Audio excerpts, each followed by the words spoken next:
Doctor Ramji राय, राज्य सचिव कुणाल जी, हमारे पॉलिट ब्यूरो के केंद्रीय कमेटी के तमाम साथीगण, तमाम विधायक और पिछले 11 दिन से पूरे बिहार के कोने कोने में जो पदयात्रा चल रही थी, उस पदयात्रा में शामिल रहे, इस पदयात्रा के पूरे मुहिम में साथ रहे सभी साथियों को मेरा इंतजार हो।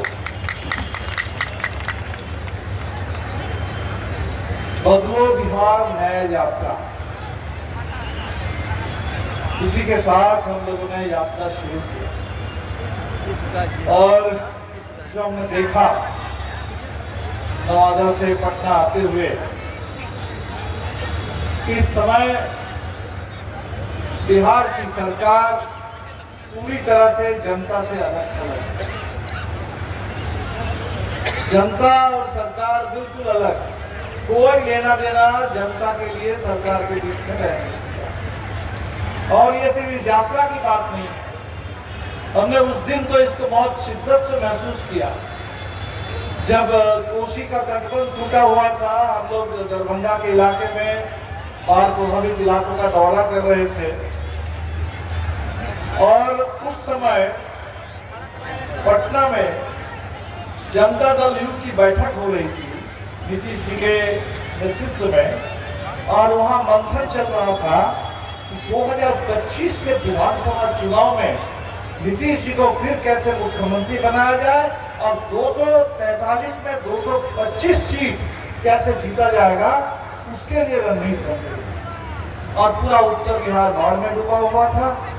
पूरे बिहार में लोग भूमि सर्वे को लेकर परेशान, स्मार्ट मीटर को लेकर परेशान, सरकार का इससे कोई लेना देना। तो बिहार अब ऐसे एक मोड़ पर पहुंच गया है जहां सरकार वो अपने में ही मस्त है, सत्ता के घमंड में चूर है, मस्त है। आप कहेंगे कि स्मार्ट मीटर से परेशान है, वो आपको समझाएंगे कि स्मार्ट मीटर से आप स्मार्ट बनेंगे। बिहार को स्मार्ट बनाने का तरीका है कि बिहार के घर घर में स्मार्ट मीटर लेकर के लूट मीटर लगा, हर बात पे आपसे झूठ बोलना, आपके किसी सवाल का कोई जवाब ना देना, किसी से कोई बात नहीं करना। एक ऐसी अहंकारी सरकार इस समय बिहार में मौजूद है और कहते हैं कि डबल इंजन की सरकार, एक पटना में एक दिल्ली में, और दोनों मिलकर के, कोई अलग नहीं है, दोनों बिल्कुल मिले हुए हैं और दोनों मिलकर के बिहार की जनता पर इस समय लगातार उनके साथ धोखाधड़ी, उनके ऊपर हमले, पूरे बिहार में लूट और भ्रष्टाचार और अपराध ये माहौल बन गया। और इसीलिए हमने देखा कि यात्रा से गरीबों की जो उम्मीद जगी है कि कम से कम गरीबों की बात सुनने के लिए कोई आ रहा है, गरीबों के एजेंडे पर बात हो रही है। अभी जब नवादा में हुआ, पिछले करीब 60 साल से लोग बसे हुए थे, 80 घर, सबके सब दलित परिवार, दलित महादलित परिवार। और अगर ये रात के अंधेरे में उस समय आग लगा दिया होता, लोग सोए हुए स्थिति में अगर होते, तो आज हम लोग नवादा में सिर्फ घर जलाने की बात नहीं कर रहे होते, नवादा में बहुत बड़ा एक जनसंहार हो गया रहता। और वैसे भी मवेशी जल गई, घर के सब कुछ नष्ट हो गए। तो हमने जब पूछा कि ऐसा क्यों, क्या मामला था, तो लोगों ने बताया कि देखिए ये पहली बार नहीं हो रहा है, पिछले साल भी हुआ था, बीच बीच में ऐसा होता है। जिस जमीन पर हम लोग बसे हुए हैं, यहाँ से हम लोगों को बेदखल करेंगे। यही बात जब हम लोग गया में पहुंचे, यही बात कहानी सुनने को मिली कि जमीन से बेदखल करने के लिए दलितों पर हिंसा बढ़ गई है। वो उसके पीछे सबसे बड़ा कारण है कि दलित जहां भी अगर जमीन पर कहीं बसे हैं, गरीब जमीन अपना एक झोपड़ी डाल करके, उस जगह से उनको खदेड़ना। आप पीछे देखेंगे एक सज्जन, एक बुजुर्ग 70 साल के दिख रहे हैं, उनकी तस्वीर यहाँ है, उनका नाम है रघुनाथ दास।